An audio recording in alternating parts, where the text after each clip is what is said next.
ដងដ៏ស្អាតស្អំមិនធ្លាប់មានស្នេហាមិនធ្លាប់ជួបការឈឺចាប់តែនៅពេលនេះឈឺស្ទើរស្លាប់បាក់តែមនុស្សបោកចិត្តខ្លាចហើយស្នេហារៀងនឹងការឈឺចាំឈឺស្ទើរស្លាប់ពីបាទ្រាំបេះដូងកប់សត់អើយត្រូវតែរឹងមាំត្រូវតែខំទ្រាំរស់ក្នុងភាពឈឺចាប់ធ្វើជាមនុស្សស្មោះត្រូវគេក្បត់រួមនៅជាផ្សារហេតុអ្វីព្រំលីខិតមិនមេត្តារឿងមួយមនុស្សស្មោះមានកម្មពី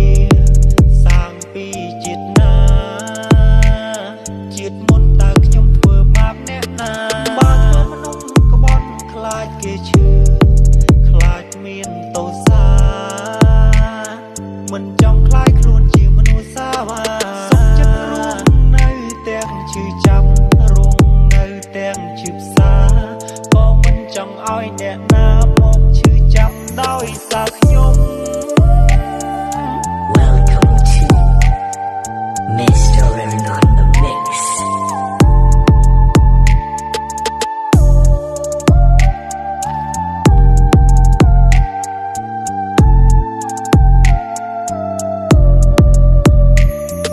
ខ្លាចហើយស្នេហារៀងនឹងការឈឺចាំឈឺស្ទើរស្លាប់ពីបាទ្រាំបេះដូងកប់សត់អើយត្រូវតែរឹងមាំត្រូវតែខំទ្រាំរស់ក្នុងភាពឈឺចាប់ធ្វើជាមនុស្សស្មោះត្រូវគេក្បត់រួមនៅជាផ្សារហេតុអ្វីព្រំលីខិតមិនមេត្តារឿងមួយមនុស្សស្មោះមានកម្មពីសាងពីជាតិណាជាតិមុនតើខ្ញុំធ្វើបាបអ្នកណាបើធ្វើមនុស្សក្បត់ខ្លាចគេឈឺខ្លាចមានទោសា